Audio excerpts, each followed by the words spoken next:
For centuries, people have asked, what did Jesus really look like? Artists from around the world have painted him in countless ways. Some with pale skin and flowing golden hair, others with darker complexions and more Middle Eastern features. The Bible itself tells us very little about his physical appearance. But recently, a remarkable claim has captured public attention. A letter supposedly written by Pontius Pilate himself, yes, the Roman governor who sentenced Jesus to death, describes in vivid detail the color and face of Jesus. Could this be real? Could Pilate have actually written about what Jesus looked like? And what does this mean for us today? Let's explore this calm and carefully. But first, before we continue, if you love biblical history, ancient discoveries, and Christian insights, please take a moment to subscribe to our channel and turn on notifications so you won't miss any future episodes. We dig deep into the Bible, explore history with care, and bring truth to light in simple, thoughtful ways. Now, let's continue with today's fascinating journey. The letter in question is often referred to as the letter of Pontius Pilate to Tiberius Caesar, or sometimes found in writings labeled the Acts of Pilate. According to tradition, Pilate wrote this letter to inform the Roman emperor of the events surrounding the crucifixion of Jesus. In it, Pilate supposedly describes Jesus' teachings, miracles, and, most astonishingly, his physical appearance.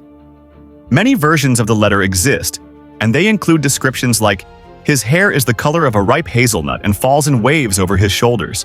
His forehead is smooth and serene, and his face is without wrinkle or blemish. His beard is well-shaped, and his eyes are large and piercing, shining with divine light. His complexion is neither pale nor dark, but glowing like sunlight shining through olive wood. To modern ears, that's a poetic and detailed description.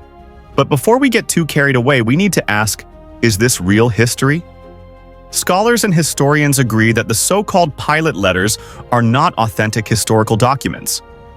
They were not written by Pilate himself, and most of them appeared hundreds of years after the time of Jesus, during the early centuries of Christianity, when followers were eager to defend their faith against Roman critics. The church father Eusebius, writing in the 4th century, mentions various letters and writings related to Pilate, but he also doubts their accuracy. Most historians believe these texts were written for devotional or apologetic purposes, meaning they were intended to promote faith rather than record history. Still, they offer something valuable. Even if these letters are not historically reliable, they reflect how early Christians imagined Jesus, how they viewed his holiness, and how they saw his presence as both divine and approachable. Surprisingly, the New Testament gives us very little information about what Jesus looked like. In fact, the most direct reference to his appearance may come from the Old Testament, specifically a prophecy of the Messiah in the book of Isaiah. He had no beauty or majesty to attract us to him, nothing in his appearance that we should desire him. Isaiah chapter 53, verse 2. This passage suggests that Jesus did not stand out for his physical appearance. He wasn't striking or majestic in the way people often portray him in movies or paintings. His power came from his words, his actions, and the presence of God within him, not from outward beauty. So why do these later letters describe Jesus as so radiant and beautiful? It's because early Christians wanted to express his divine nature, his peace, his wisdom, and his purity. Over time, these qualities were described not just spiritually but physically, through glowing skin, kind eyes, and flowing hair. Rather than relying on late legends, modern scholars and archaeologists have tried to reconstruct what Jesus may have looked like using science, history, and forensic anthropology. Jesus was a Jewish man living in 1st century Galilee, a region in what is now northern Israel. The average height for men at that time was around 5 feet 5 inches, 165 centimeters, and they likely had olive to medium brown skin, dark hair, and brown eyes. Their faces would reflect the Semitic features of that region: strong noses, dark eyebrows, and coarse hair. In 2001, researchers working with the BBC and Israeli scientists created a forensic reconstruction of a 1st century Jewish man based on skulls from the period. The result was startlingly different from most modern depictions of Jesus: short, darker-skinned, with curly dark hair and a beard. This image may not be exact, but it's likely closer to the truth than the European-style Jesus we often see in art. People want to know what Jesus looked like because we connect deeply with faces.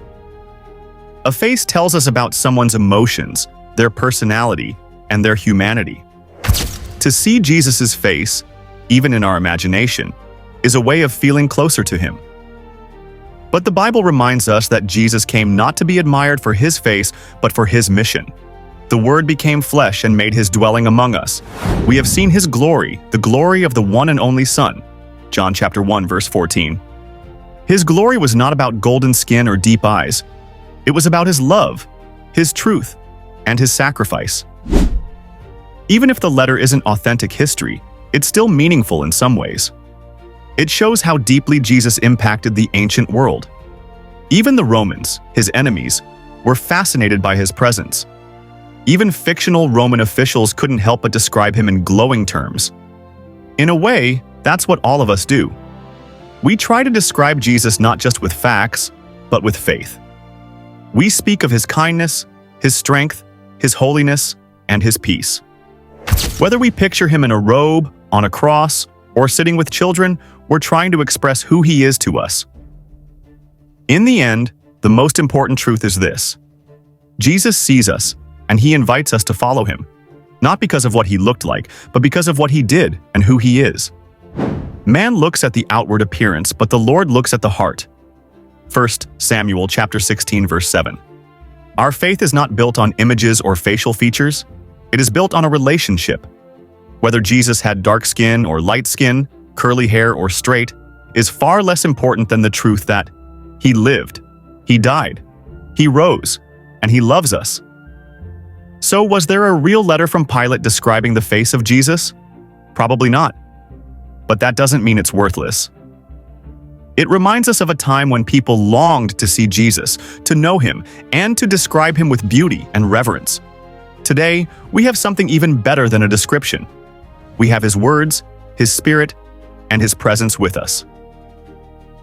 If this video helped you think more deeply about Jesus, his life, and what really matters in your faith, we hope you'll consider subscribing to our channel, liking this video, and sharing it with someone who would love it too. Let us keep seeking the truth, calmly, clearly, and with open hearts. God bless you.